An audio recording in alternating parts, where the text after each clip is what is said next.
There's barely an amateur player out there who wouldn't like to know the secrets of the professional player's success. From longer ball carry to greater spin control, the path to the professional game can be seen on any tournament driving range. Hours of hard work. But perhaps now more than ever, the difference between the professional and amateur player can be measured, and not just by the impressive scores on the tournament leaderboards. Trackman is a radar-based system that maps the ball all the way from impact to landing, but the ramifications of the technology are far more wide-reaching than that. If you look at the tour players, they can use the data to optimize how they hit the ball. In club fitting, finding the right driver, especially looking at the attack angle, how the player attacks the ball with the club head, it means everything to the ball flight. You can gain by changing your attack angle from a minus maybe 4 degrees to a plus 2 degrees. It means probably about 20-25 yards, and any player would be happy to obtain that. Indeed, professionals and amateurs alike. But how exactly does the radar data relate to getting more meters out of those drives?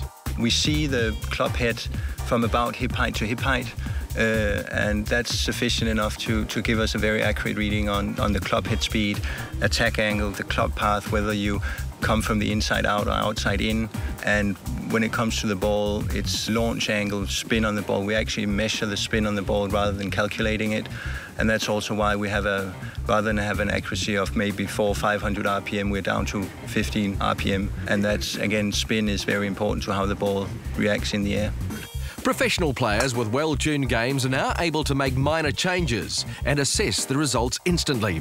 And as the industry's most accurate form of radar technology, the stars can be assured the data is completely accurate. I probably spend at least an hour every day with the trackman on hitting wedges. Because, I mean, after 5-10 shots, I know within 2 yards where the ball is going to land while it's still in the air. So it gives me great feedback when I'm hitting my wedge shots, and that's what you want when you're on the course. You know it's not 90, it's 89, this one, and you know it when it's in the air.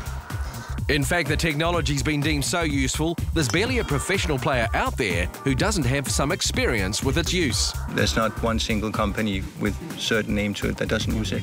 And it's simply because it provides them with the data they need to make the best product they can. In golf, it's a matter of details, looking at different ball flights, just changing the spin rate by a few hundred means quite a big thing, especially for better players. When you really want to obtain the best result, then you need the best equipment to measure it. And with the response from the majority of the world's leading professionals and club manufacturers, expect to see more of this exciting technology in the years to come. The first product was sold to club manufacturers in the US in autumn 2005. It spread out quite fast once they learned that there was a new product out there that could give them such high accuracy. We were fortunate enough to be able to sell quite a lot of units already in the first year. And then it just spread out to manufacturers in Europe, especially also to Japan. And it's been received remarkably well, and people are very happy to use it.